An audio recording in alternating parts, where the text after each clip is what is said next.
Okay, hi everyone. Welcome to this evening's event run by Newcastle Cathedral.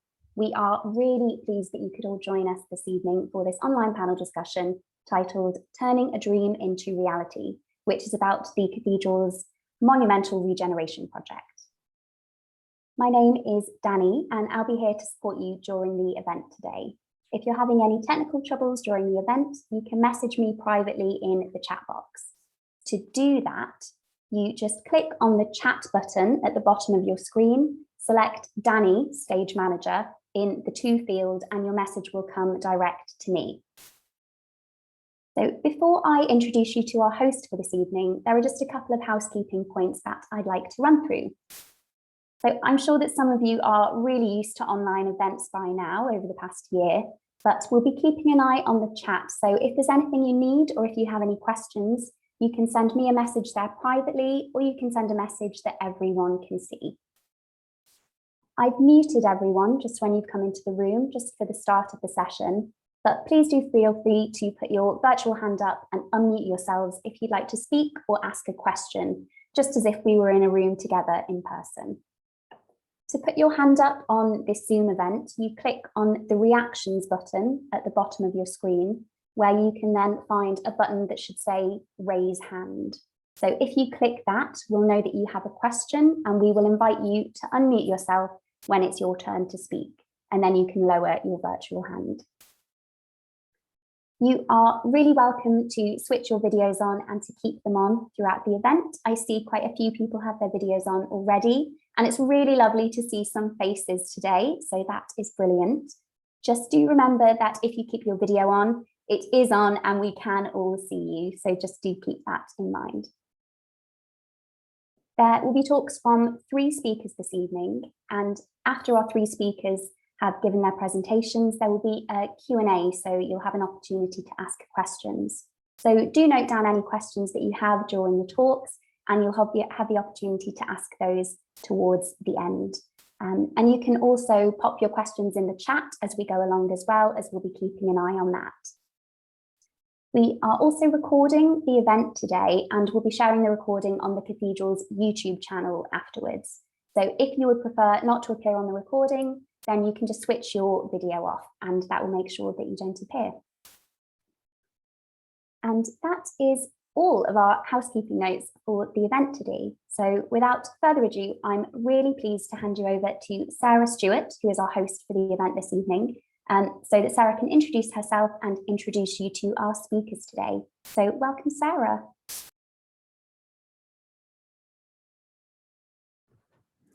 Hello, I was having difficulty unmuting myself then, but it's lovely to see everybody. Hello, and thanks, Danny, and thanks for setting up the housekeeping arrangements for this evening's call. As Danny's mentioned, my name is Sarah Stewart. I've been a member of the Cathedral Council now since 2011, and as a result of being very much involved with the Common Grounding Sacred Space project over a number of years. So I really am delighted to be hosting tonight's online panel session, and it's lovely to see so many people, some friends I know, some faces I recognise, and others I don't. So it's very good that you've all been able to join us. Tonight's session is called Turning a Dream into Reality. And the intention of tonight, the objective of tonight, is to give you a glimpse behind the scenes so that you can perhaps better appreciate and certainly better understand the transformation that's been taking place at the cathedral over the past 15 months. You may hear that on occasion it's been perhaps rather less a dream and more a bit of a nightmare on occasion. There's certainly been challenges along the way, but rest assured, all is coming good, and we really do look forward to the cathedral opening its doors again, welcoming visitors in the summer to come. So the major capital works have been progressive despite COVID throughout 2020, and those works have been very obviously possible by a very generous £4.2 million grant from the National Lottery Heritage Fund. And yes, we are incredibly grateful for that funding, but also to get the hugely generous support that we've also received from many other local funders, and that is obviously been vital to our ability to be able to undertake this work. I think it's also important to remember that this is not just a capital works project, that it's as much about the worship, it's as much about other celebrations, the music and cultural events, the art exhibitions, the talks, the tours, the educational activities, the whole host of events and activities that are hosted in and around the cathedral. And just as much work is going on behind the scenes to create a stunning programme of events and activities to take full advantage of what's going to be a stunning space. Well, space is really inside and outside the cathedral, and clearly that's what's being created at the moment. As you can guess, so many people and organisations have been involved in this project. But over the next 45 minutes, you're going to be hearing from three, and certainly three of the most important people that have been involved in this project. You'll be hearing from the Very Reverend Jeff Miller, obviously the Dean at Newcastle Cathedral. You'll be hearing from Jane Kennedy, the Cathedral Architect, and also from Dave Heslop, the Cathedral Archaeologist. And I'll say a little bit more about each of the speakers as I introduce them as we go through the evening. But I suppose suffice it to say that they have, each of them have helped to steer this project through good and through challenging times, and are certainly incredibly well placed to help steer tonight's discussion as well. So as long as the speakers keep to time, and we agreed earlier on that if the speakers should overlap, I will raise a finger or say something just to bring things back on time. But assuming we all do stick to time, then there will be chance for questions and discussion at the end.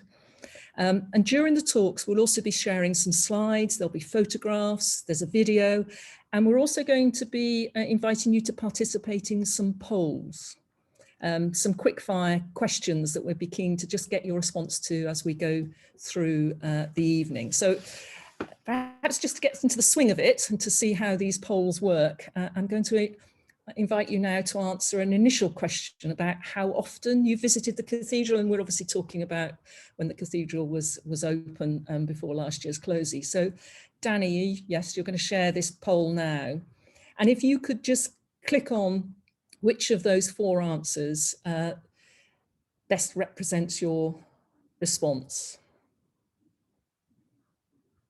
and then we'll quickly just and I should say all of these polls are entirely confidential. We don't know who is answering what before what in any of these instances, so that's no problem at all.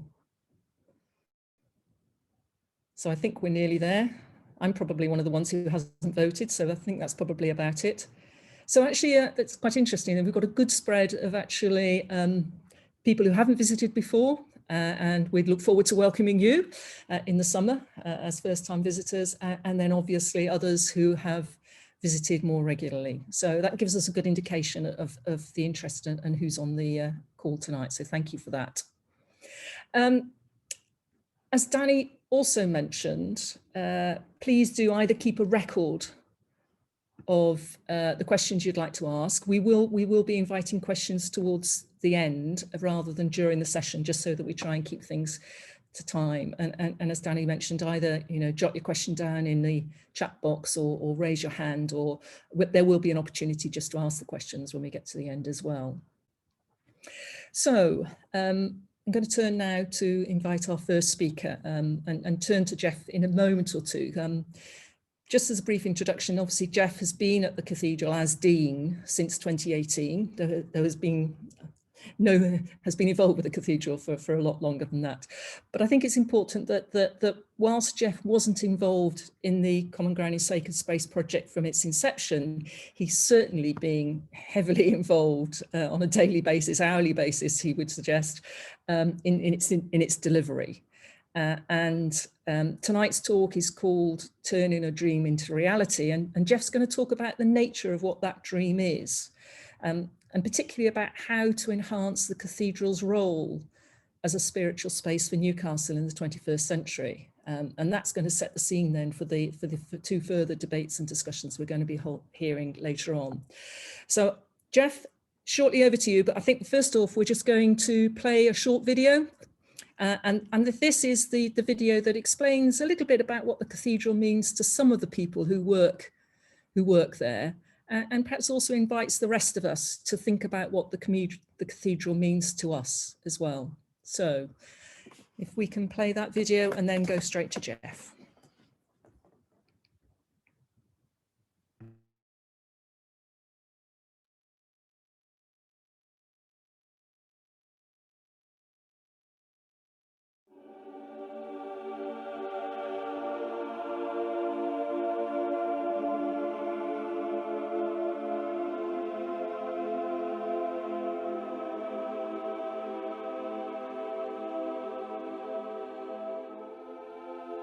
My name's Jeff Miller. Before here I was a vicar of a town centre church, and that was a bit like that, but it's on a bigger scale here.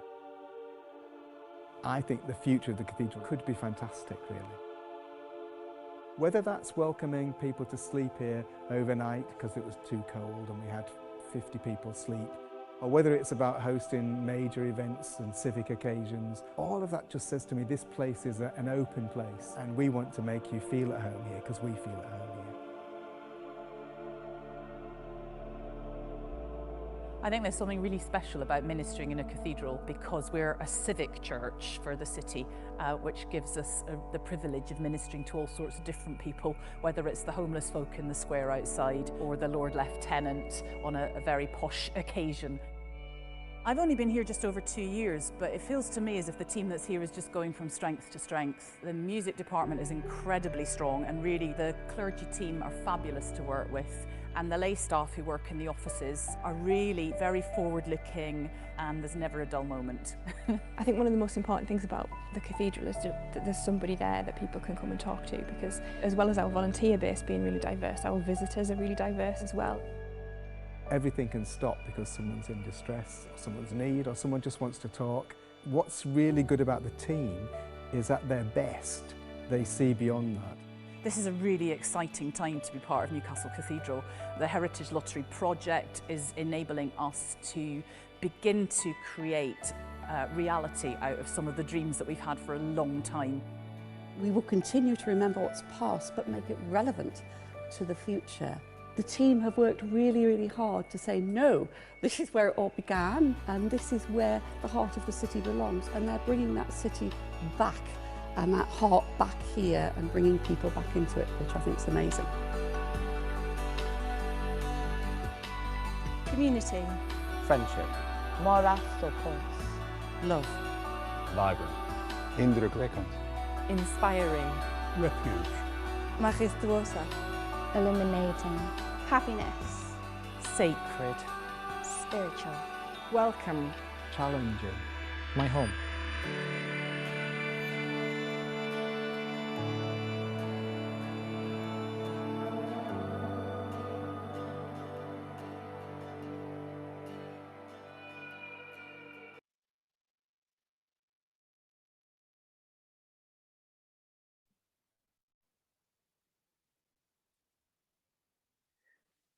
Good evening, everyone. I hope you can hear me okay. No. Can you hear me? Yes, can hear you well, Jeff. That's fine. You looked quite still to me here, so perhaps I've just bored you already. But no, what you've seen in our little video, I think it's quite nostalgic for some of us, because your cathedral doesn't look like that anymore, I'm afraid. I'm not afraid, really, because I think what we've created is something far greater and bigger. But before I get into what I wanted to say, I think I've got some more of those poll questions, just quick fire though, not to spend a lot of time on, just to encourage you to see what you know about the cathedral and what you might like to find out. So if that's okay, Danny, perhaps we could ask the first of those poll questions. Who is the oldest resident of the cathedral? 3 options. See what you think. I think you can enter now. So oh gosh, that was easy. Look at that. Look at you getting so good at this, folks. The first question. It looks like 2 people have said the unknown night. Oh, it's going up in numbers now, isn't it? Yeah. Keep going, folks. Don't spend a long time because we haven't got a long time.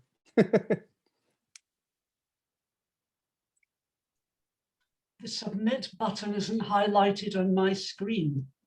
All right. Danny, can you help us? Someone can't see the submit button. Do you need it, or do you just press on the actual thing? Yeah, you should just be able to select your answers in the polls. But if not, feel free to pop your answers in the chat and just share them with us as well. Might need to scroll down to get to the bottom to finish your answers before you can submit, because that's what I had to do. Ah, thank you. Great, thank you. Obviously, good. Just going to give a few more minutes, and then I'm gonna kind of quickly take you through, because you're not here to be tested on your historical knowledge of the cathedral. It's just to whet your appetite in a way to some of the wonders that we have.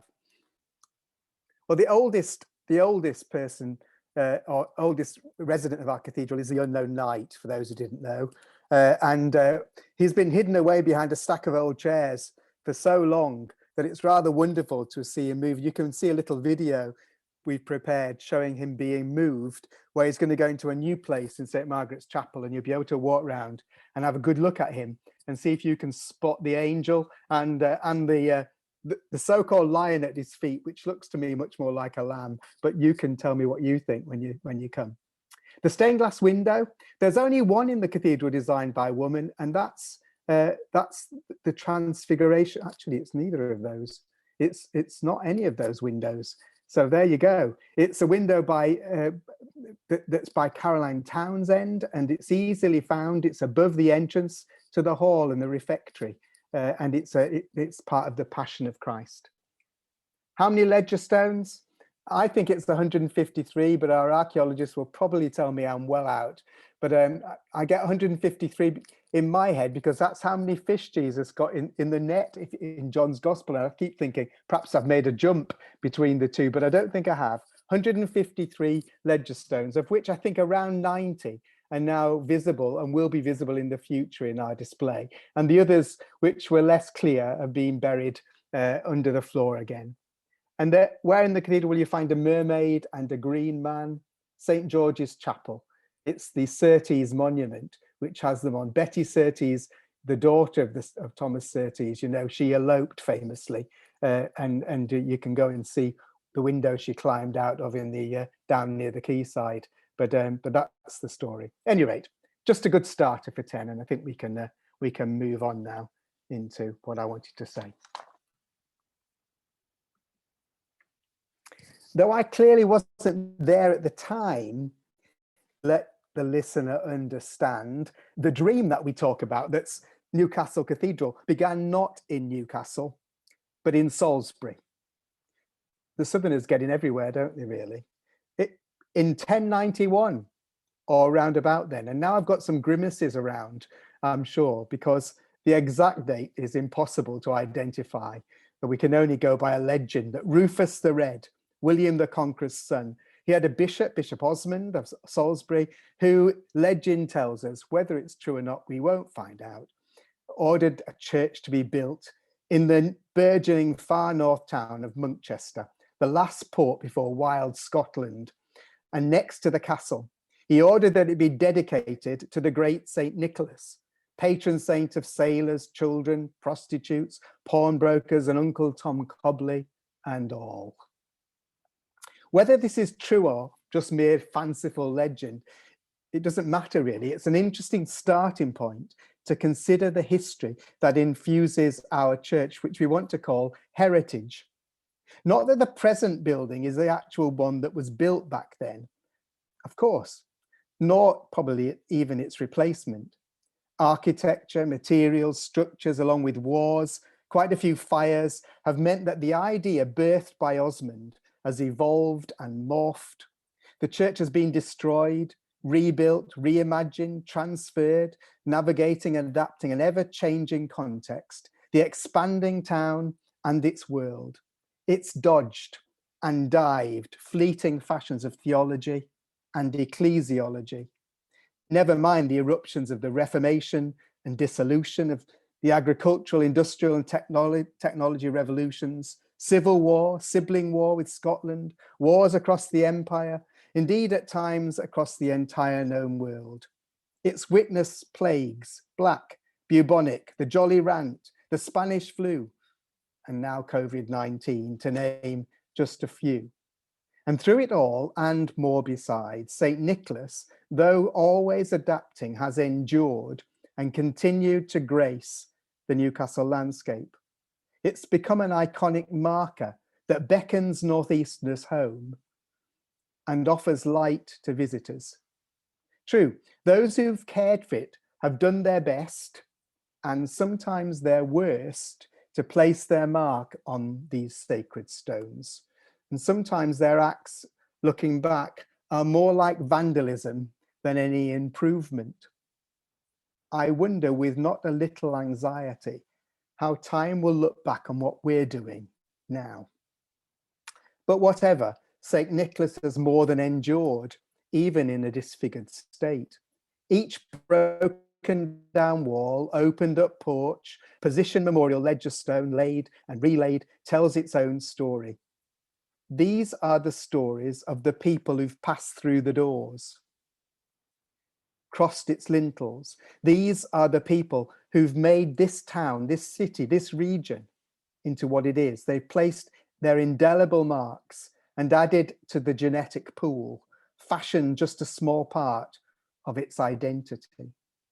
Now, I give you this potted, winsome, even fanciful introduction because it is only within this context, this what I call long view, big picture, wide horizon. It's only within this that I think you can properly approach heritage as a valid paradigm with which to consider the dream that is really St. Nicholas. Soon my colleagues will direct your attention to the fascinating detail of our present refurbishment programme. They'll describe just a few years of exhausting and exhilarating work by a talented team committed to conservation, preservation, and the future sustainability of a wonderful building. But it's my job to remind you that this work is less than a blinking of an eyelid in the dream that makes this place. May I offer you some very brief but reflections that I hope will frame the meeting and maybe provoke discussion. Firstly, I want to say this: it is misguided reductionism that would see the unique gift of St. Nicholas as only its so-called heritage offer. True, it holds in stone and wood in concrete structure the story of our community for 800 years or so. Yes, we are about the appropriate conservation and preservation of the building and its artifacts. But even more, the cathedral at its best is a solid witness to what I'd prefer to call living heritage. I cannot think of another building in the city that speaks of the history of our place and its people, but also continues to be a place for the people of today to gather and to add to it their own story in its very stones.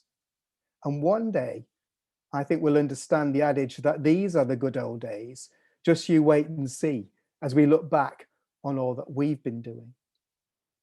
Throughout its long history, our predecessors have always held a dream of St. Nicholas being a cathedral church, not just housing a cathedra, but as a sacred place of stature, beauty, and dignity. Sadly, however, I think it's always been in danger of lamenting too much its lack of a medieval religious foundation, or a lawned and pristine close like Durham or Salisbury or Winchester, and its cramped urban setting. But while St. Nicholas houses no saints' relics, it's my contention that it is indeed a wonderful shrine. If by shrine you understand the proper origin of the word, a box or chest that contains precious objects. We are curators of many treasures at St. Nicholas, but none are more important than the memory of the people who have helped make Newcastle what it is today. And I think through what we do will inspire what it might become in the future. How we approach the present refurbishment programme Its design and execution needs at all times to resonate with this understanding. Fundamentally, for me, we've not been about creating a valid heritage site or a lively visitor attraction, not even a stimulating learning space for living history or a stunning events and arts venue, though maybe and hopefully all of those will be achieved, at least in part. For me, however, we've been about making sure that this iconic Newcastle shrine continues into the future to take its place in our cultural landscape in a way that is fit for purpose and still about its very real purpose long after we have passed through. When I arrived in the cathedral 22 years ago, there was already a dream of refurbishment. It was born out of a building that was being slowly hollowed out, in need of a refreshed infrastructure, never mind a revitalization of its daily life. The wiring was defunct. The prototype of lighting chandeliers provided the only available light. The floor was desperately shot. The ledger stones hidden by platforms, old carpets and stacked plastic chairs. The heating system was on its last legs. Interpretation, where it was offered, was brief and aged. The churchyard in a parlour state. There were dreams gestating then, and throughout the next 20 years, they changed many times. Many, thankfully for some, fell by the wayside, thwarted by a lack of money and anything like a cohesive story or concept. Enthusiasm waned.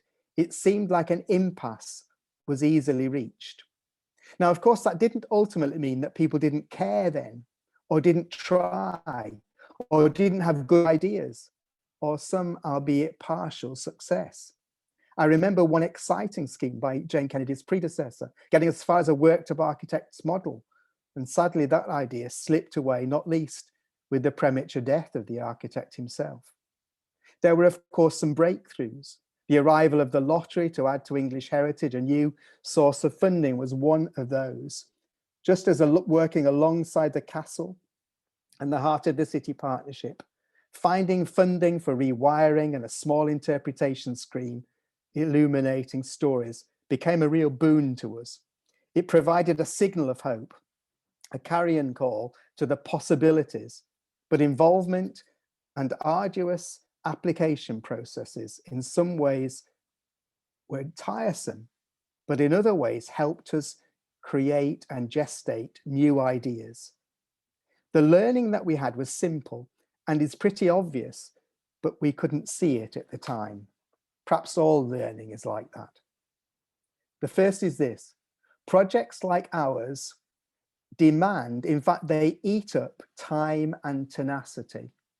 Don't get involved in one is my advice, unless you know it's going to take much of your energy, time and thinking and headspace in the future. Projects like ours only work when you work in partnership with others. That's the second learning that I have. It's no good going it alone because you cannot deliver. You need good partners and you need to be able to put what you're doing within that bigger picture. And to move any project forward, perhaps this is the greatest learning we had. You need a vision that makes sense of reality and refutes small-minded exclusivity. And this is the big thing for me. Getting that vision together and getting people behind it is the key, and it takes time and energy and a lot of work. Looking back, there were frustrations and disappointments, reconfiguring and rethinking. And above all, a realization that we need to understand and articulate our contribution to the widest community possible, not merely to attract funding and because the applications demanded it, but because it's intrinsic to our own identity, our mission and our purpose. En route, we gathered many supporters and resources. The Cathedral Trust, its provision of money for a project manager and facilitator, and their commitment to helping find match funding was perhaps the greatest leap forward we could have to help us realize a dream. So for me, it's taken at least 10 years to see this most recent vision cohere and to earn support on enough fronts to make it possible. What in my time began as a desperate attempt to save a building, slowly decaying, has become a bigger dream, a dream that we might make sacred space, common ground.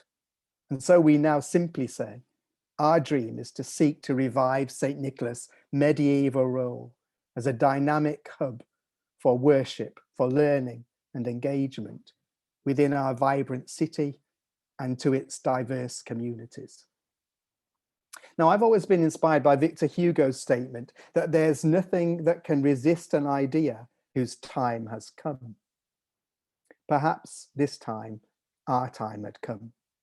On the third attempt at the lottery fund, more times than I bought tickets for, but don't tell them that. 22 detailed documents and plans in 3 huge boxes were submitted as an application to move us into implementation.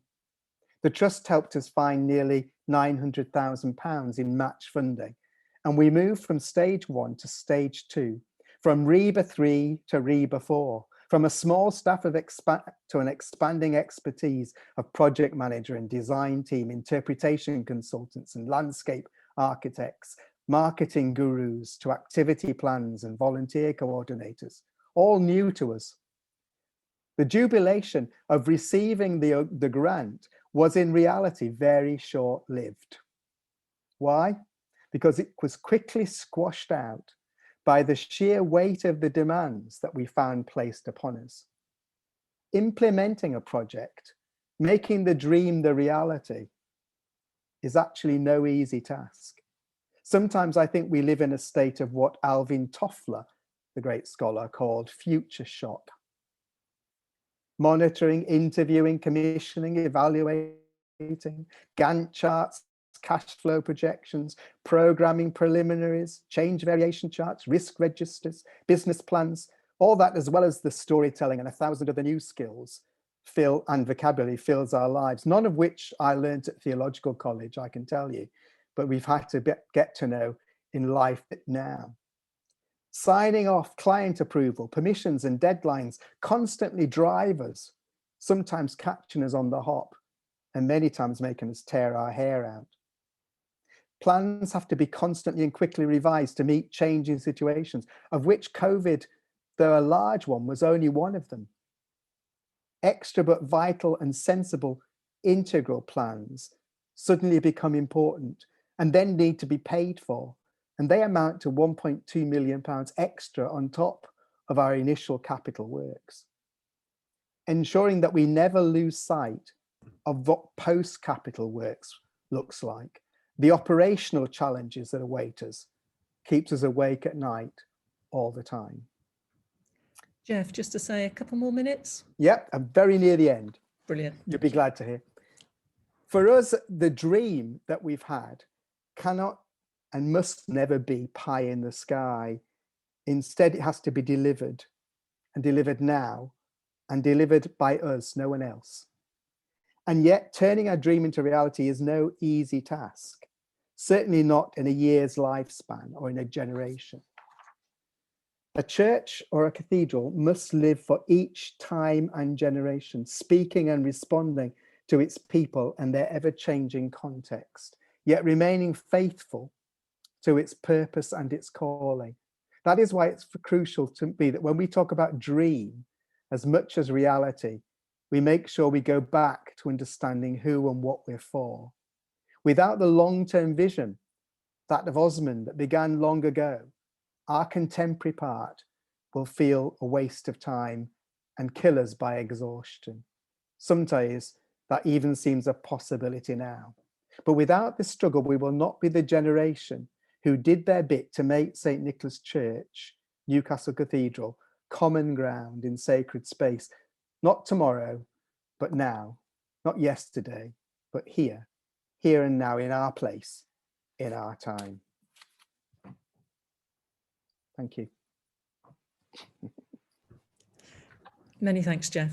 And sorry to hurry up just at the end there. But taking the long view, I think, is certainly something that we're all need, and we've had to do over the project. But I'm not sure any of us have ever gone back to 1091 before in terms of thinking about the project, but it's useful to bring that. I also take this to be able to translate a dream into reality. Yes, we need a vision, and I think you've been very, very instrumental in ensuring that vision has been developed and holding us to that vision. So I think that's absolutely right. But you're right. We also need a team, and we need time. And I think all of that really, really does resonate in terms of with everybody, I'm sure, who's been involved with this project so far.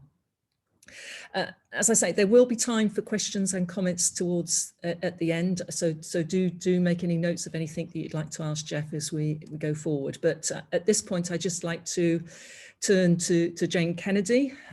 Jane has been the cathedral architect for many years. I don't know whether you are able to share with us, Jane, exactly how many years, but perhaps you can tell us that when you start. But I know that you've certainly been involved long enough to be involved from this regeneration project from the very start, and you've seen it through its numerous funding applications and certainly numerous master plans. Just by way of background, Jane is a partner with Purcell. It's an international firm of architects, and indeed not just being involved in obviously Newcastle Cathedral, but has played a leading role in securing the future of many of our finest buildings across the country. She has more letters after her name than anybody else I know, and indeed 3 more were added just very recently when she was awarded an OBE for services to architectural design and conservation, for which many congratulations. But Jane is here to talk about the development of the project and about how her vision, a part of our shared vision for the redesign of the spaces within the cathedral, really reflected so much detailed consultation that had to be undertaken through this project. Consultation not just with the numerous advisory bodies, but also involving the clergy and the congregation, and indeed many of the other cathedral communities. So over to you, Jane, and to talk to us about your involvement and engagement with the project. Thank you. Thank you, Sarah, and how wonderful to see so many people who want to know more about this project. I'm going to go straight into sharing my screen if I can.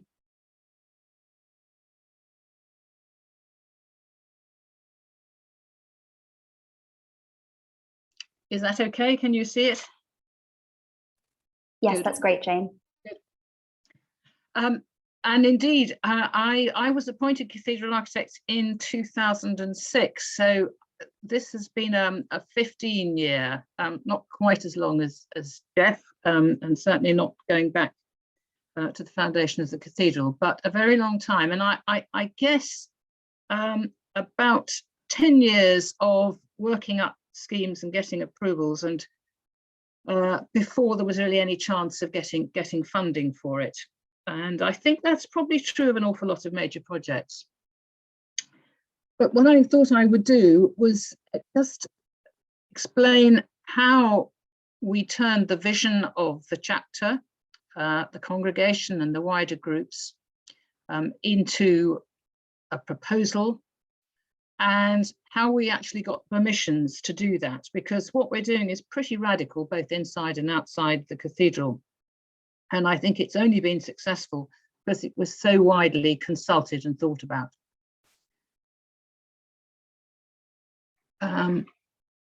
Right, I can't, oh, here we are.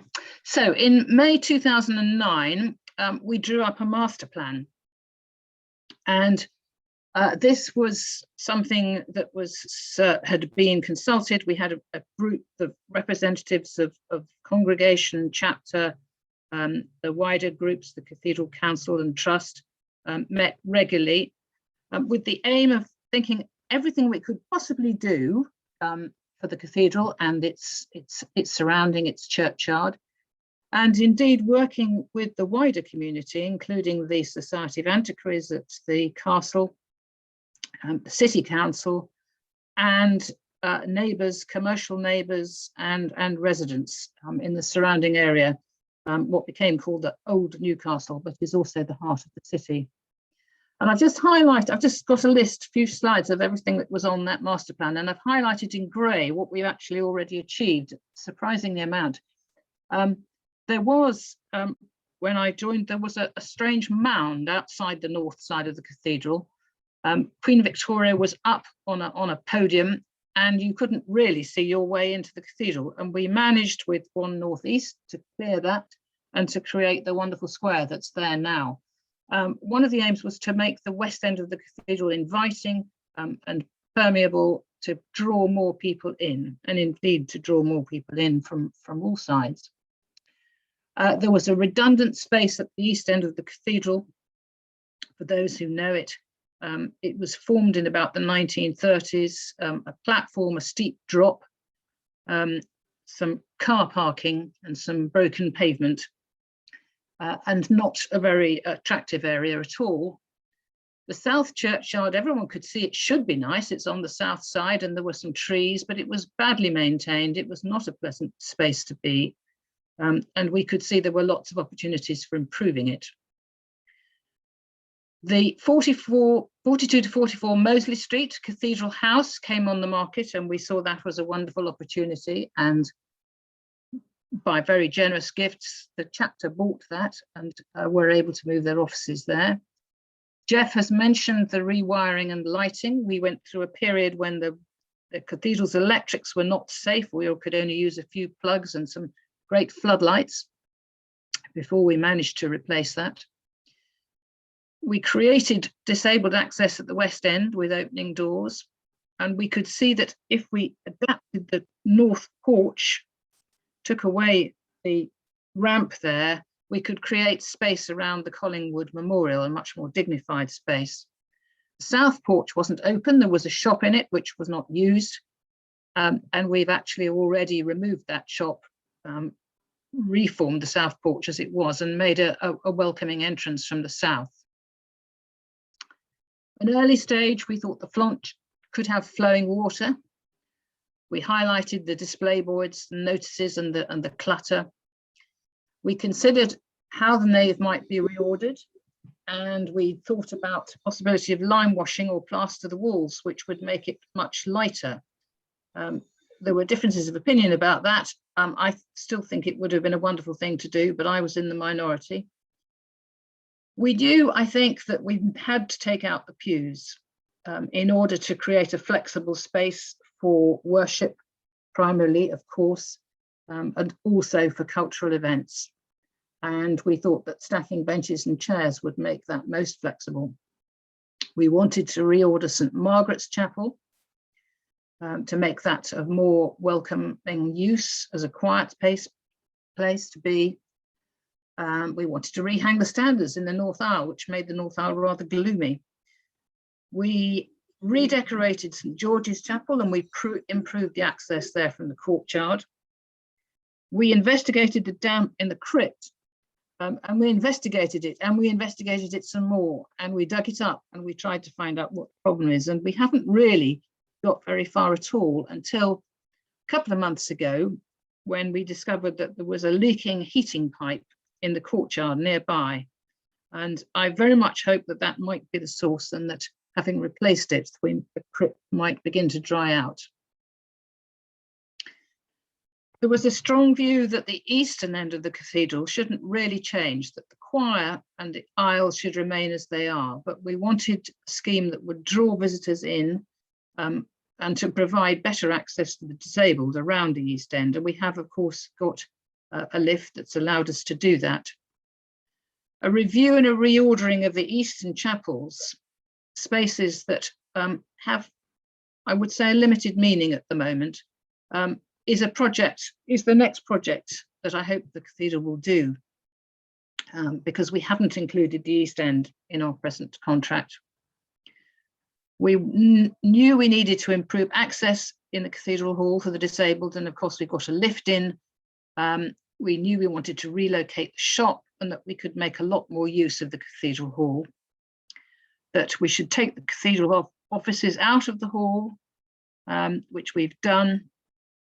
That the basement in the Cathedral Hall was underused. Well, it was actually full of all the things that nobody wanted to throw away. But that's going to be a really useful new space.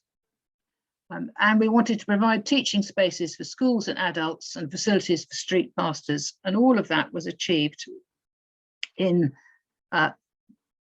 42 to 44 Mosley Street and the Cathedral Hall. So a lot of our aims and ambitions were achieved and are underway, but a lot more to do. And the lot more to do is perhaps the more controversial work within the cathedral and the churchyard.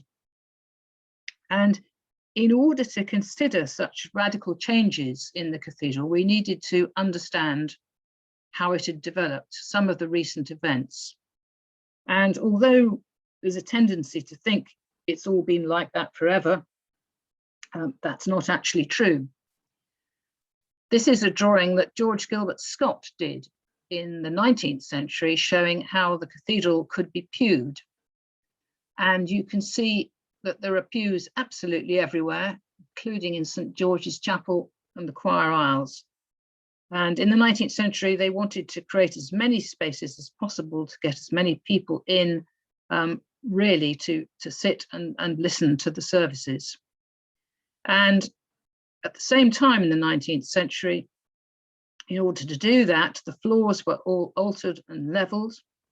The ledger slabs were taken up and relaid in quite a random way and not near where they were originally placed. So the work that we've done to the floors and the ledgers and the removal of the pews is only altering things that have been there for a little over 100 years. This is a drawing showing how many pews there were in the mid-20th century. You can see that there were pews in the south transept and both aisles. And you can see underneath them the ledger stones which were recorded. And you can see how many there are and perhaps guess that there were more underneath the pews. We did this research to make a case for taking the pews out and also for laying a new floor. And this is the vision that we took to the Cathedral's Fabric Commission in London to get approval for the work. And this was back in 2013. And without getting their approval, there was no way that we could start fundraising and appealing to the wider community. So this is our plan for a new stone floor with the ledger slabs relaid, generally speaking, to the south and the north and out of the areas of heavy traffic, and broadly speaking, closer to where they were originally placed and where the people commemorated were actually buried. And Dave Heslop's guidance on that was absolutely crucial in order to help us with the design and also to get approvals. And our vision for this new interior is to allow flexible space for worship. So Sunday worship may be almost in the round with an altar and an ambo or lectern and seats facing in, and no particular seats for the president, no hierarchy. It could be slightly more formal with a body of pews or benches facing an altar in the crossing. For very major services, which will occur quite regularly, and for cultural events, we could fill up with chairs and have a lot of people able to see something under the crossing. And we also looked at a variety of options for where the choir could sit. So these were our drawings that went for approval and gained approval, even from all the amenity societies. And I think it was because it was deeply embedded in the vision of the chapter and a liturgical statement that supported everything that we wanted to do. We also looked at the Cathedral Hall, and we could see that there was an option to create a new entrance between the Cathedral Hall and the cathedral itself. And for those of you that know the building, this has been done by creating an entrance through what used to be the ladies' toilets. And the drawing on the right shows you how this might look as you come up from what was the car park, from Dean Street, up a flight of steps. And we hope this will be an attractive and welcoming new entrance alongside the entrances at the west end of the cathedral. And the plan on the left just shows a little bit of how that will work. And when we went to the HLF, we wrapped up our proposals with new ideas for the churchyard, for creating a stepped theatre perhaps at the east end that might be used both informally for sitting during the day, but it could also be used for events and happenings and small cultural events. We wanted the south churchyard to be really welcoming, tidied up, and a place that people could walk through and sit and eat their lunch, and there might be spaces for contemplation and sitting quietly. And so I will show you what we've achieved. The work is underway, it's nearing completion. It always looks very tidy, untidy at this stage, but these were taken last week, and they show the new paving outside the cathedral at the east end, which is going in, and on the left below it, the steps, which will come down for this informal seating area. There might be opportunities for a cafe and eating out there, but I think over the years, all kinds of things will be able to happen in that space. And on the south side of the cathedral, paving is going in, but the landscaping is yet to follow. But that is going to be a much lighter, brighter and more welcoming space than it used to be. The Dean has already showed this picture, which is our vision of the interior, but I thought I'd put it up again because if you just have a quick look at that, and then look at photographs taken last week inside the cathedral, the one on the right in particular, which is a view from the north transept across to the south, is quite similar to that. And it shows what's happening. We've got a new level floor in there, and no raised bit in the crossing.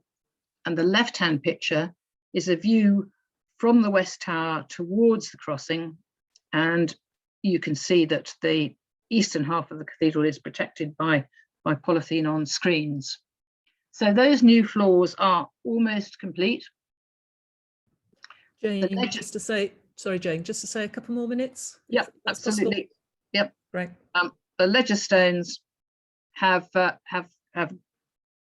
being relaid. They are being cleaned and conserved and recorded, and will have so much more meaning and sense once they're interpreted for people. So that is where we've got to.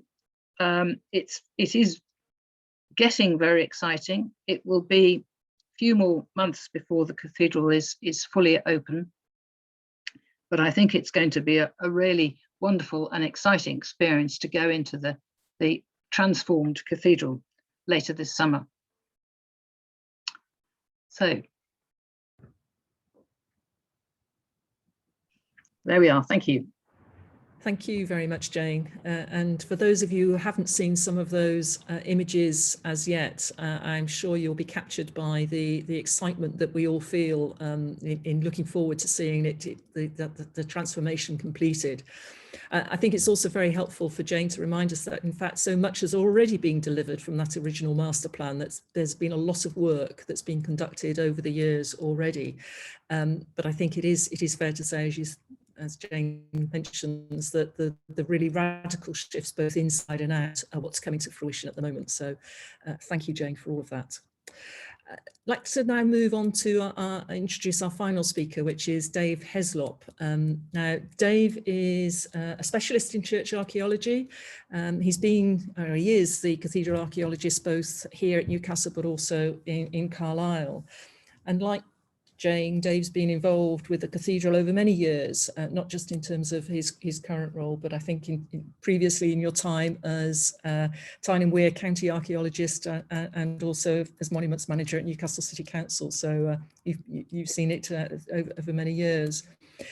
Dave's going to talk about how the building, again, has evolved over the past 900 years, and you'll see there's a theme coming through here. But importantly, about what the recent renovation really helps tell us about our history. And by our history, I mean the history of the building, but also the history about the city, and importantly, the history about the people who have walked through the doors of the cathedral. And I think, Dave, there's quite a lot you want to say about how some of the modern techniques that have been available to you during this latest renovation have really enabled you to be able to tell those stories in greater detail and find out more about the people and the places that are represented, particularly in the ledger stones. So over to you, and look forward to hearing what you have to say about all the archaeology work that you've been doing. Thank you, Sarah. And if I could share my screen, that one. Can you all see that? Not yet, Dave.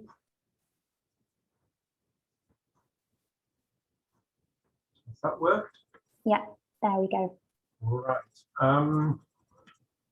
And well, I'll be talking about the work that we've been doing to record the archaeology during the progress of the building works. And as we've gone along, we've uncovered things that have told us a little bit about the history of the building. I'm afraid we're not going back 900 years. I think the common consensus is that St Nicholas was probably built 100 years after 1091 at the end of the 12th century, and that the first church in Newcastle was inside the castle garth, and it was only when Henry II rebuilt the stone walls, rebuilt the walls in stone, that the townsfolk were no longer able to use the church in the castle garth, and a new church had to be built, maybe in the 1150s, 1160s, and certainly that's the first period that we have any fabric from in the surviving building. But the work that we're doing at the cathedral is really fairly superficial. Nowhere within the building are we going deeper than about half a metre, and so we're really only looking at the more recent periods. A medieval church anyway would have been a fairly sparse interior, no seating, maybe a bench around the outside for the old and infirm. But after the Protestant Reformation and into the 18th century, a prosperous parish church like St Nicholas would certainly accumulate a lot of clutter, and that's what we can see with this engraving of about 1783, just before the church underwent its first major modern reorganization. And we can see box pews, we can see galleries, we can see the organ, a very, very busy space. And a plan of, whoops, that's not slides. Is that right?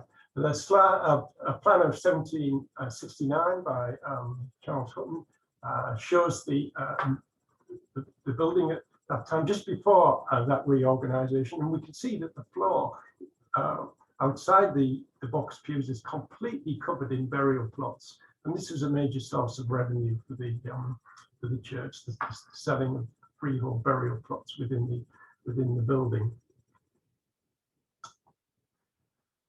But that, in the 1780s, a major reorganization swept away most of the interior furniture in the nave, and there was only seating at the east end of the church. A move at the time to turn the building into a cathedral wasn't successful. That had to wait for another 100 years. But a major reorganization was achieved, and at that time, a lot of the monuments were lost. They were taken out and sold off, and ended up as building rubble in a new building a new house on Mosley Street. And for about 100 years, that's what the church was. It was largely, I know the nave certainly was an open space, as this engraving by Collard in the 1830s shows. And you know, I think you're starting to get an impression of the fact that what we are creating now is really just taking the church back to one of its earlier manifestations. And you've seen this slide before. Jane showed George Gilbert Scott's renovation of the 1770s when he put the pews in. And this photograph of the 1890s shows a building layout that most of you would recognise with the pews. Before the North Aisle was stripped of its pews in the 1990s because of dry rot in the plinth. You can see the monuments. Many of the monuments are in different places, but you know that was largely the building that you would see if you visited St Nicholas in the last 100 years. So this when we started our work. The first thing to do was to survey the floor and its legistones, and you can see the 130 or so in blue.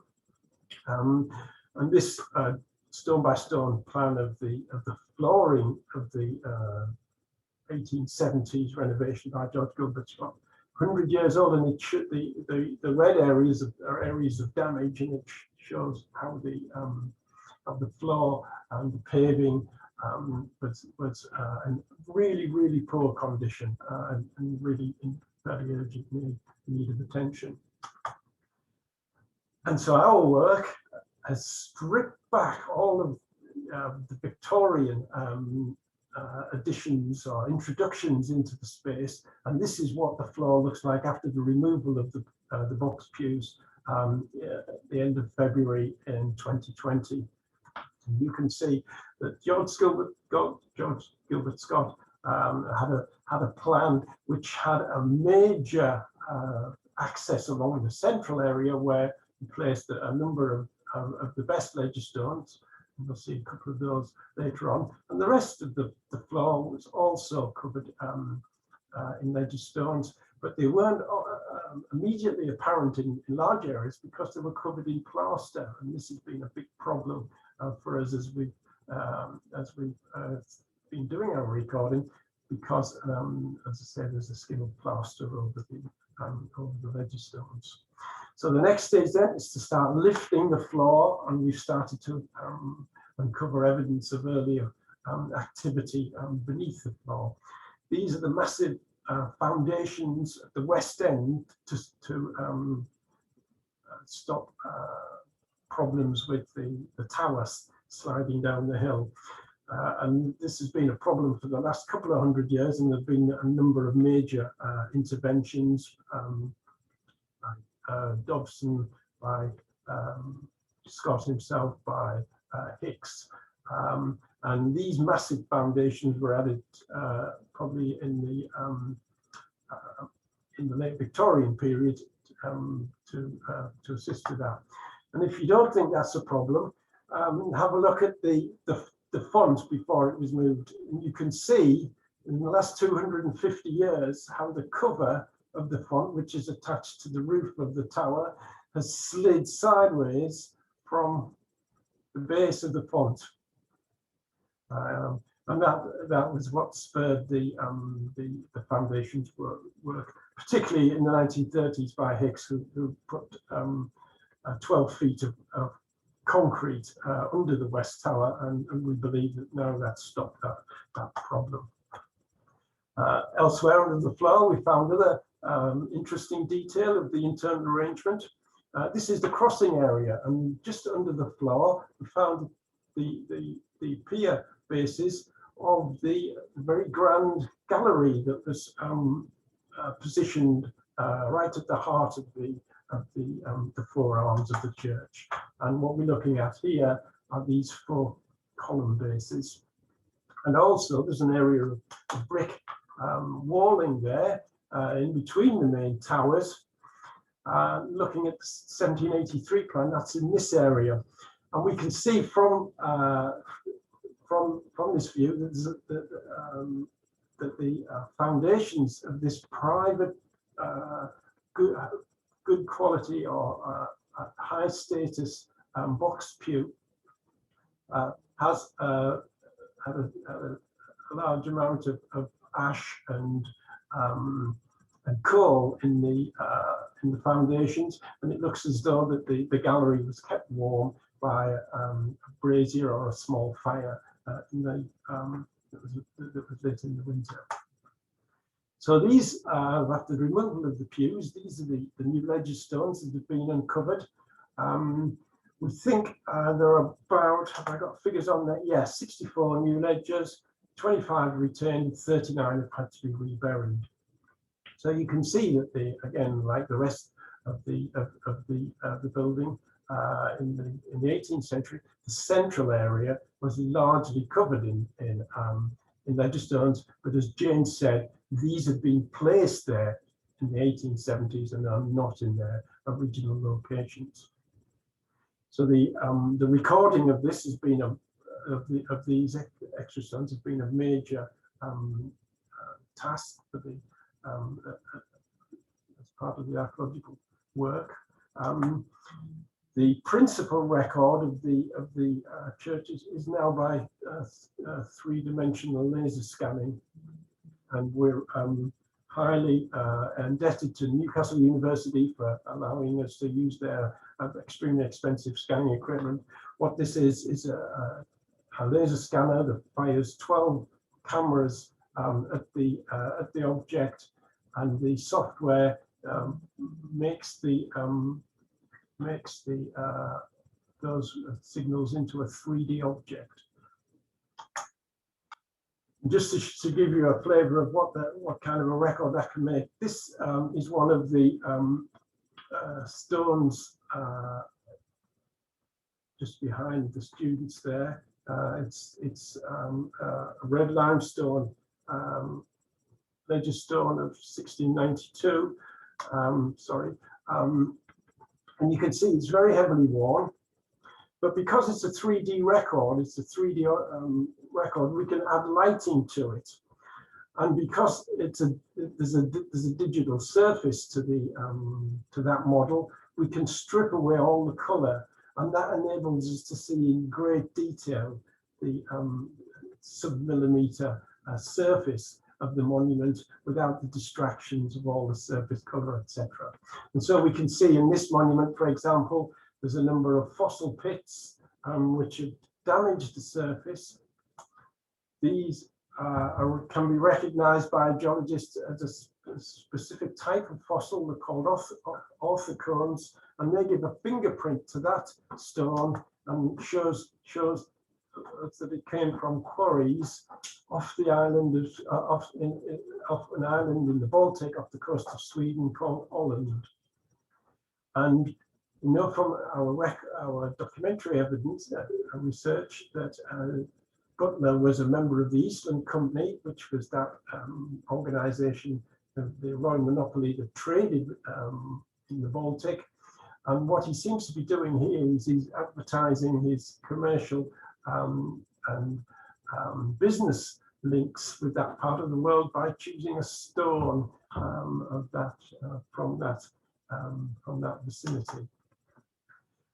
Of the probably 180 ledger stones that we've got in Newcastle, about half of them are in a dark limestone, and we think that they come from quarries in the lowlands, North Belgium or possibly Holland. There are large quarries, black marbleiferous limestone quarries that are still in use today, like this one in Belgium.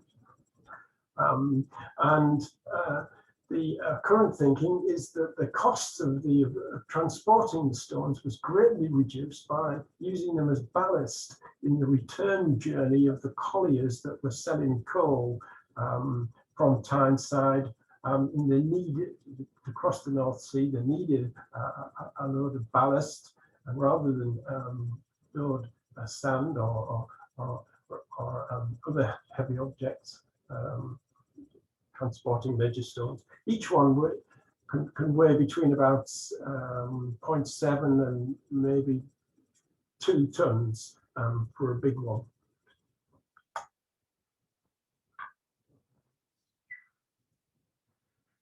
Right, starting to look in detail at the stones. This is probably one of the earliest. It's from that central part of the nave where Scott put some of the best stones. But at some point, the surfaces of these were covered over, probably because the bas relief decoration of the armorials represented tripping hazards, and so they were covered in bitumen and an oilcloth. And it's been a major task by Swillington's, the conservation team, to strip back these accretions. And this is that stone.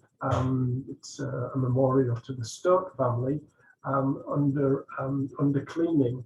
But then again, when it is cleaned, we can do the laser scanning and reveal the superb detail of the stone, seen again seen really in close detail for the first time in probably at least 100 years. And this stone is probably the earliest of the group, and it dates to the late 16th century. And there's a sort of architectural or history of art parallel. I found this fireplace from Hampton Court, and you can see the architectural style of the decoration is very, very closely matched with our ledger stone. The majority of the 17th century ledger stones would look more like this stone by John Dagnier, with a boundary around the outside, a dedication, names, and an armorial in the centre. This is the John Dagnier. Our documentary research by our volunteers has shown them a lot of interesting lights into the lives and the religious beliefs of the community. It's quite interesting that John Dagnier was actually a dissenter, and he worshipped at the Methodist Church at St Anne's. He lived in... Dave, sorry to interrupt. Just to say a 2-minute warning, if that's okay, please. Yeah, okay. Thank you. So he, but he wasn't actually a member of the community, but he just wanted to be buried here. Many of the rich merchants, like for example the Proctors and the Malibars, were buried in the town, and the majority of the good ledger stones relate to that class of the community. It's very much the more prosperous townsfolk that are buried in the cathedral. So, for example, Alice Malabar, the daughter of the merchant Robert Malabar in the previous slide, she married into the coal-owning Clavering family, and she's buried here. Although the rest of her husband's family are buried at Lanesley, she was a local Newcastle girl. She was born in the Proctor's house on the side, and she chose to be buried in Newcastle with her own family and not those that she married into. This is her house at Lady Clavering's house in Westgate Road. So of the new stones that we found, we've had to make a selection as to which ones we keep and which ones will have to be reburied. The better surviving ones have been redesigned into the modern floor, but some of the other ones, like this one from the north aisle, although it's a fine stone, you can see it's in really poor condition, and the surface is laminating and breaking apart. And so there's really not much point in putting that down if it's just going to collapse over the next 5 or 10 years. So we had to make the decision that a number of the stones will be buried below the floor so that they'll be preserved for posterity. But we retained, I think, a very, very high quality record, sub-millimeter, three-dimensional record of every stone that's buried, and that will form the material for our research on the legistones in the church. I think that's about me. Excellent, thank you, Dave. And again, apologies for cutting you off No, there. I know there's so much that we could talk about. I just get carried away with my enthusiasm. Well, as do we. So thank you very much for all of that. Clearly, we've now heard from our three speakers tonight, and now is the chance for you to ask. We haven't got a huge amount of time, but there is an opportunity now for you to ask questions of any or all of our speakers. So please either use the chat button or raise your hand. In the meantime, there was a question that came in halfway through, which was exactly how many legistones are there in the cathedral? I think that answer was 153, but how many more are there in the churchyard? And that was a question from Anne. Can anybody answer that? Dave, do you know how many legistones there are in the churchyard? Yeah, we're finding new ones all the time. We found a new one last week, and it also depends on how you define a legistone, because we've got a number of large stones that haven't got any writing on, but there were obviously legistones, but the inscriptions have been worn away. Plus, we've got quite a large number of fragments. There's about at least 15 fragments, which are probably legistones. So quite a few more in that sense. Yes, yeah. Yes, it's going to take a good bit of head scratching and detailed thought to before we end up with a definitive catalogue. Okay, we've got some more questions coming in now. There's another one about the legistones, but perhaps we might come back to that shortly. Sarah Rickett has asked, can you please say something more about the consultation process you needed to go through? Now, Jane, would you like to comment particularly on that one, or Jeff? Well, I'll have a go. I mean, at the early stages with the master plan, we consulted the congregation, we did presentations to the congregation, and we talked to them. We talked to the Cathedral Trust, obviously, Cathedral Council. But when we wanted to actually make our application for approval to do the works, we consulted the amenity societies, and we had a meeting with the Victorian Society and the Georgian group, and English Heritage, as it was then, Historic England now, all together to discuss the options before we put the application in. So lots and lots of people, including, of course, local residents as well, and local commercial interests. And Jeff? You're still on mute. Sorry, I'm pressing the wrong button.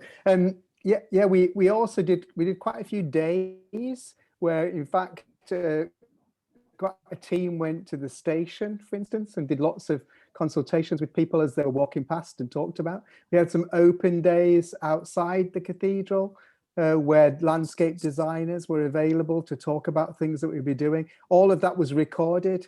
There isn't a prescribed consultation procedure, but I think you have to prove to NLHF that you've done wide and extensive consultations. So everything was deeply recorded, and in lots of kind of methodologies, different ones used, from what do they call, simple kind of ticking boxes and collecting numbers, to actually long conversations with people and questionnaires which were all filled in, and so there's a huge amounts of it, I'm afraid, Sarah, but you get the idea that we used as many different routes as we could to get as many different voices as we could, and to prove that we'd done that, including local press, television and such like as well. Okay, couple of questions again about the ledger stones, which would be, Dave, could you please explain the origin of the word or term ledger stone? Does it relate to a ledger book? I think it might well. They were also known locally as lair stones, L-A-I-R. But we generally just thought it's like, you know, ledger, almost like the life story of the person is written on it. And I don't know that there's anything more to it than that.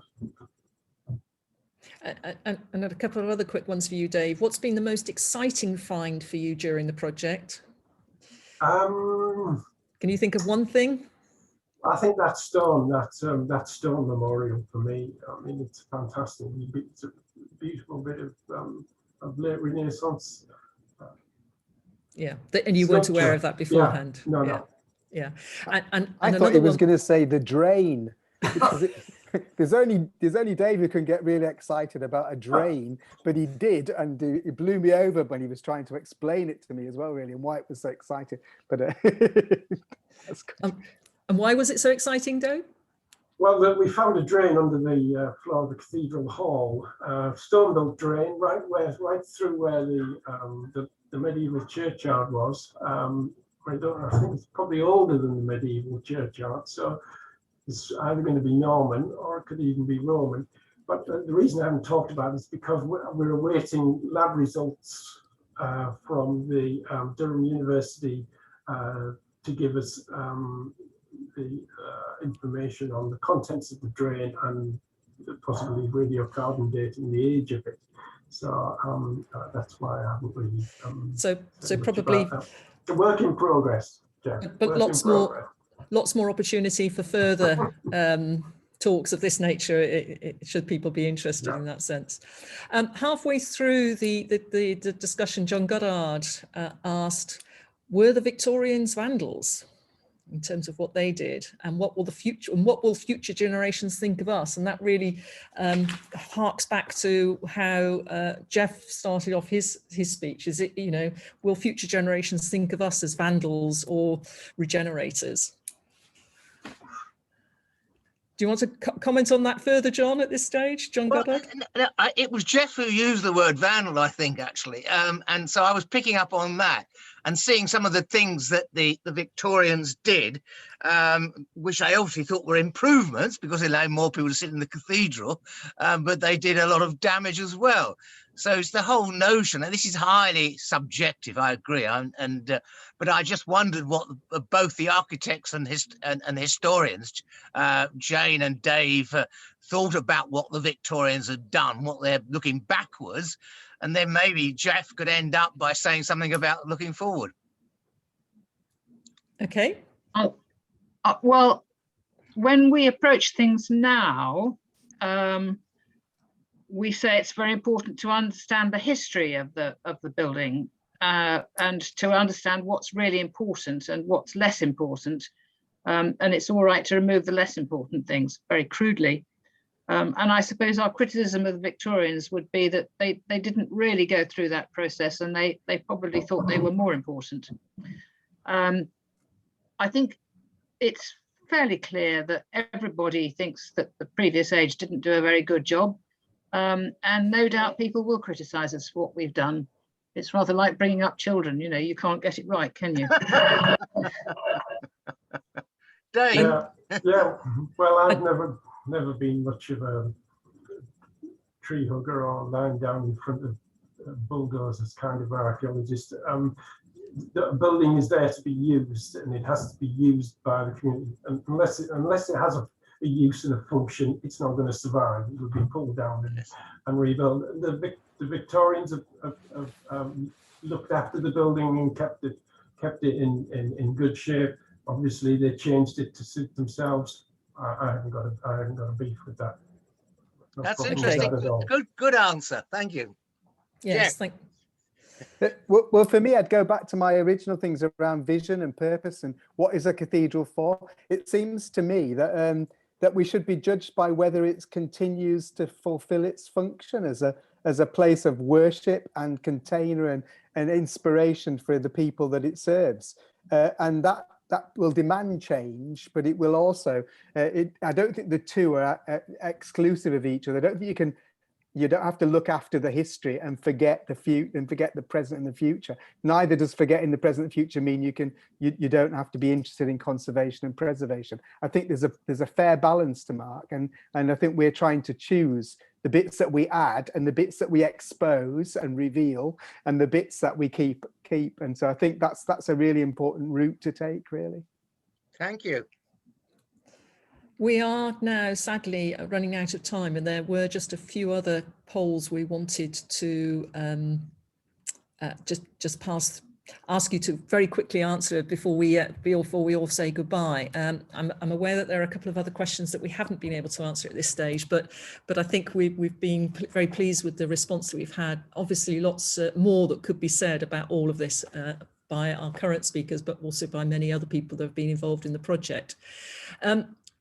If you wouldn't mind, we would just literally like to run through 5 or 6 questions just to come to the end of tonight's event, just to find out how you found the event, but also to ask some couple of questions that will really help with some of our future research. So do you want to quickly share those polls?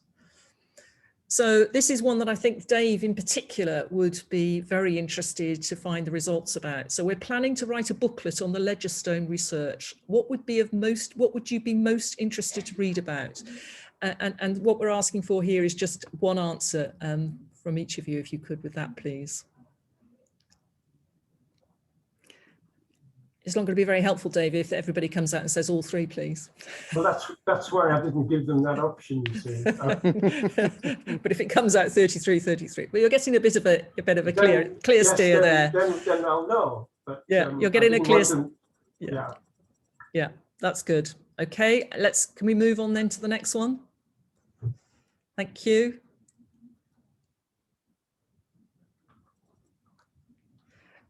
So this is then just about overall, what do you find most interesting about the project? And again, it's just a one choice answer, please, about from those 4 areas.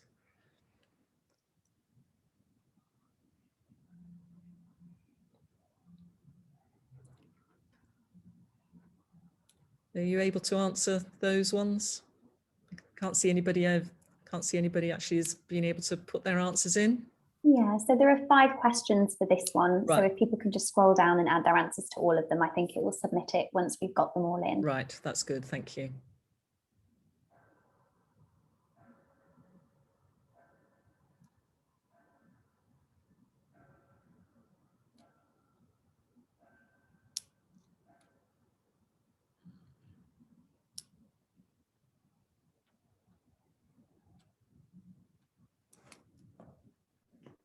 Again, on the activities front, I think quite a lot of variation there, which is very helpful. I think we need to do everything.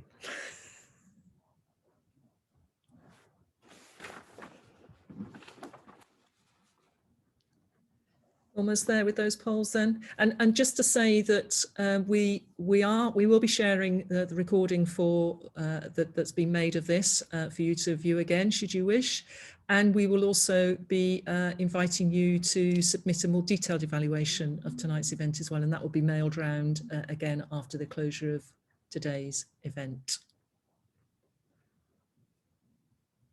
I think, are we there, Danny, in that sense now? Excellent, thank you. So it just falls to me, we're literally just on the stroke of 8 o'clock to obviously thank our 3 speakers. I think as you'll see, they've got so much valuable and so much to say about this amazing project that they've all been so very much involved with and so instrumental in helping to bring it to its conclusion, which we will see in the weeks and months to come. Thank you too for joining us this evening. Thank you for participating in the polls. That's really helpful. Please do look at the survey that will come out to you later on today and complete the information in that as well, which will be really helpful. Just popped a link to the survey in the chat for anyone that would like to fill that out for us now. That's great, but that will also go out later as well. Yeah, that's fine, thank you. And just one final reminder from me is that there is going to be another online panel discussion in 3 weeks' time, so at 6:30 on the 28th of April. Again, the title of that one is Protecting Our Regional Treasures. It'll be led by Linda Gilliand, who's the project manager at the Cathedral, who's been overseeing all of the work that's going on.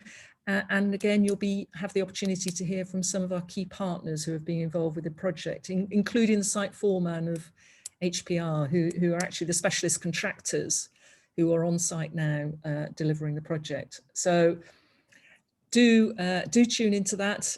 Hope to see you again at these future events. And for those of you who haven't visited the Cathedral to date, we certainly hope to see you in the summer.